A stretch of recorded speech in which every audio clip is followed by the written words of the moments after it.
काल राज्याचे मुख्यमंत्री एकनाथराव शिंदे साहेब, देवेंद्रजी, मी स्वतः, चीफ सेक्रेटरी आणि बाकीचे अधिकारी अशा अनेकांचे काही लोकप्रतिनिधी पण होते. ह्या सगळ्यांच्या बरोबर जुन्या पेन्शनच्या बद्दल मीटिंग झाली. वेगवेगळ्या संघटनेचे कामगार नेते देखील त्याच्यामध्ये हजर होते आणि आम्ही अतिशय समजावून त्यांना सांगितलं की हे सरकार आता जी 3 लोकांची कमिटी केलेली होती त्यांचा अहवाल आलेला आहे, तो अहवाल आपल्याला मिळालेला आहे.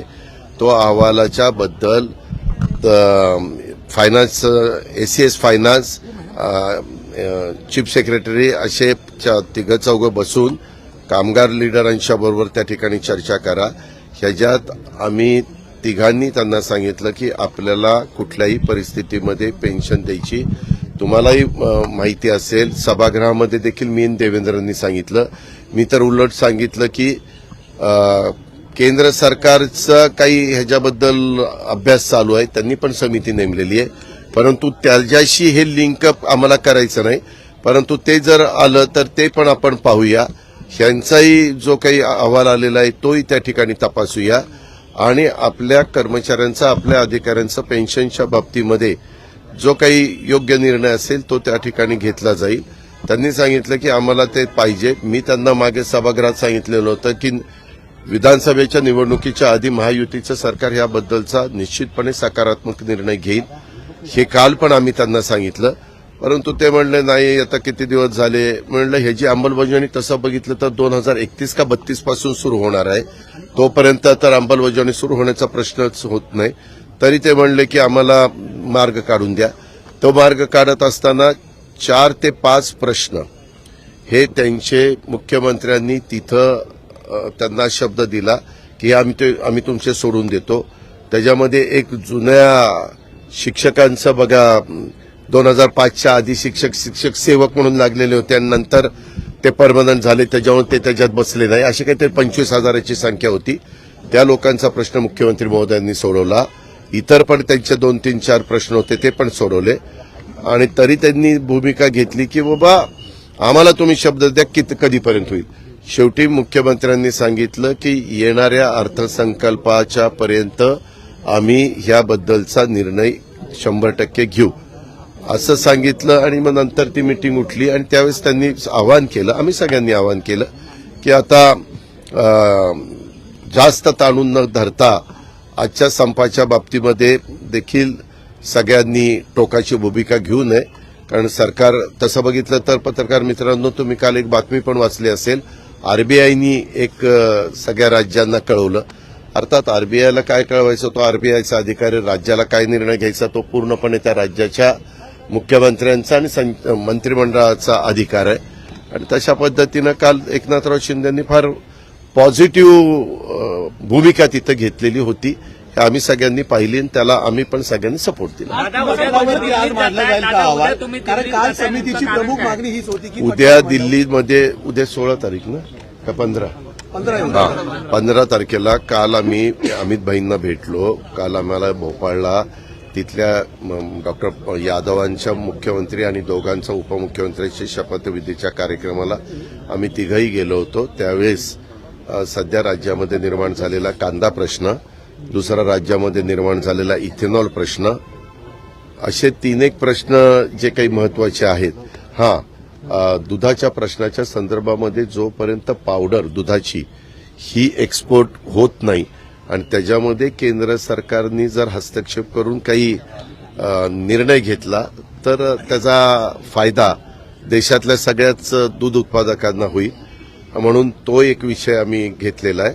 असे 3-4 विषय घेऊन आम्ही काल बोलताना मात्र अमित भाईंशी मी, मुख्यमंत्री आणि देवेंद्रजी असं बोललो की आम्हाला जास्त करून इथेनॉल आणि कांद्याच्या प्रश्नाच्या संदर्भात तुमची भेट पाहिजे. तर ते म्हणाले की उद्याच्याला तुम्ही या, म्हणजे 15 तारखेला या.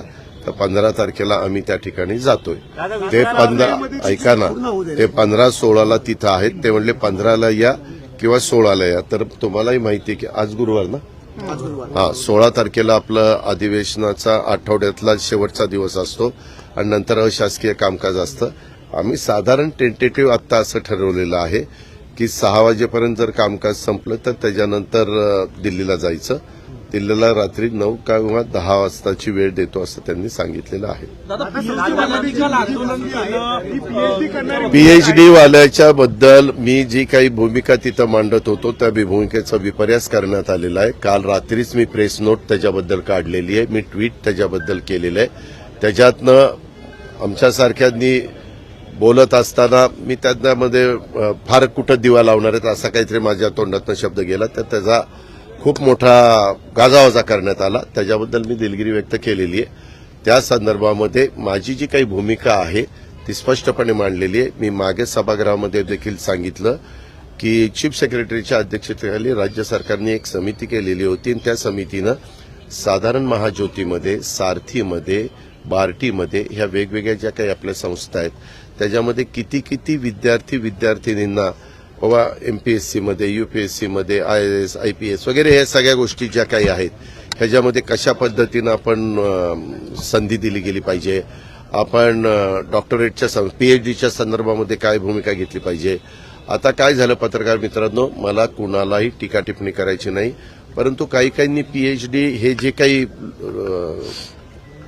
राजकीय नेते आहेत त्यांच्यावर PhD चाललेली, म्हणजे मी आता त्या राजकीय नेत्यांची नावं घेत नाही, परंतु राजकीय नेत्यांच्यावर PhD करून, PhD हे खूप महत्वाचं अशा प्रकारचं शिक्षण आहे, त्याबद्दल दुमत नाही, त्याच्यामध्ये खूप अभ्यास करावा लागतो हेही आम्हाला मान्य आहे. परंतु ते PhD करत असताना तो विषय त्या पद्धतीचा पाहिजे. त्या संदर्भामध्ये निश्चितपणे ती कमिटी माहिती घेईल आणि त्याच्या पद्धतीनं परमिशन देईल.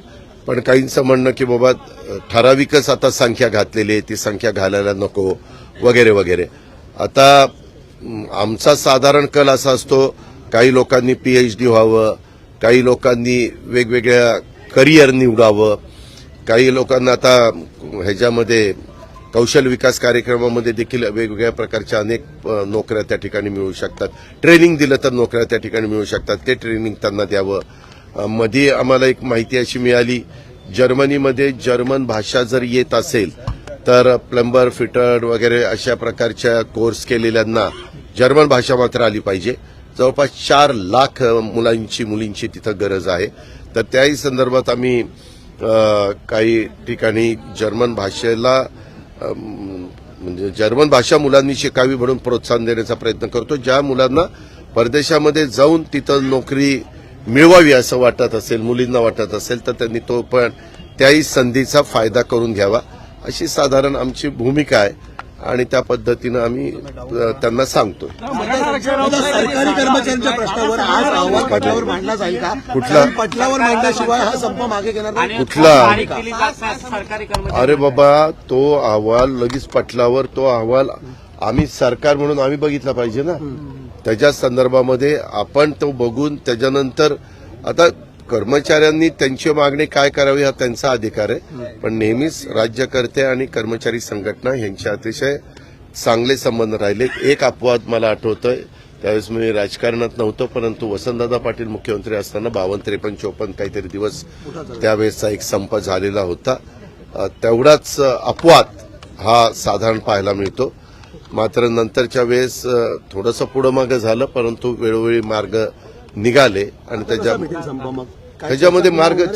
त्याच्यामध्ये शेवटी त्यांना चर्चा करावी लागेल, आम्हाला चर्चा करावी लागेल आणि त्याच्यातनं मार्ग त्या ठिकाणी काढावा लागेल. काल खरं तर एवढं व्यवस्थितपणे मुख्यमंत्री महोदयांनी सांगितलेलं होतं. माझी तर कर्मचारी संघटनांना, कर्मचाऱ्यांना, त्या संपामध्ये सहभागी झालेल्या सगळ्यांना विनंती आहे की बाबा तुम्ही हे संप मागे घ्या. सरकार तुमच्या जुन्या पेन्शनच्या बाबतीमध्ये पॉझिटिव्ह आहे, याबद्दल शब्द कालच मुख्यमंत्र्यांनी दिलेला.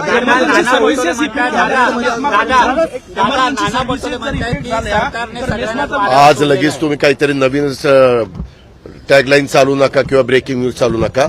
आम्ही त्याच्यामध्ये व्यवस्थितपणे चर्चा करून मार्ग काढायचा प्रयत्न करू. नाना पटोले म्हणतात सरकारने सगळ्यांनाच वाऱ्यावर सोडलंय. का एक नाना, काका, बाबा, हे कोण का अण्णा, बापू, कोण काय बोलतात त्याचं काय मला विचारतात. त्यांना जे वाटतं ते विरोधी पक्षाचे आहेत, ते काँग्रेस पक्षाचे अध्यक्ष आहेत.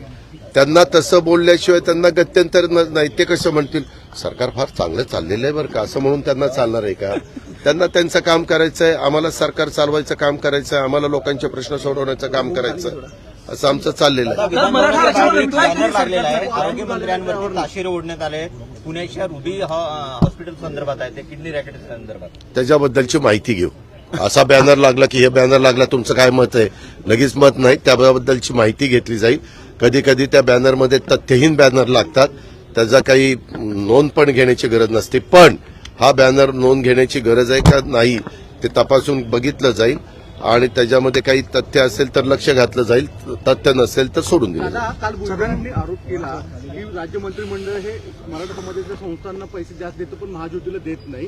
वित्त मंत्रालय आपल्याला तुम्हाला माहिती आहे, मी स्वतः स्पष्ट सांगतो, कालच्या पुरवणी मागण्यामध्ये सरकारने निर्णय घेतलेला होता की सारथी, बार्टी, महाज्योती ह्या सगळ्या घटकांना पैसे द्यायचे आणि त्या पद्धतीनं काल तरतूद केली, परवा तरतूद केली, मंजूर झालेली आहे.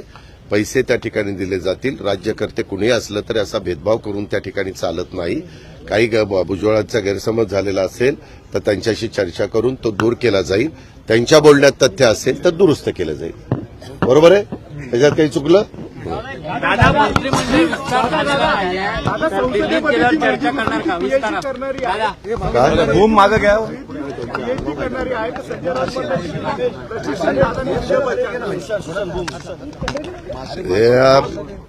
काही सोम्या गोब्यांनी काय विचारलं त्याचं उत्तर द्यायला अजित पवार बांधील नाहीये. चला थोडं साईडला प्लीज साईडला. एक मिनिट या.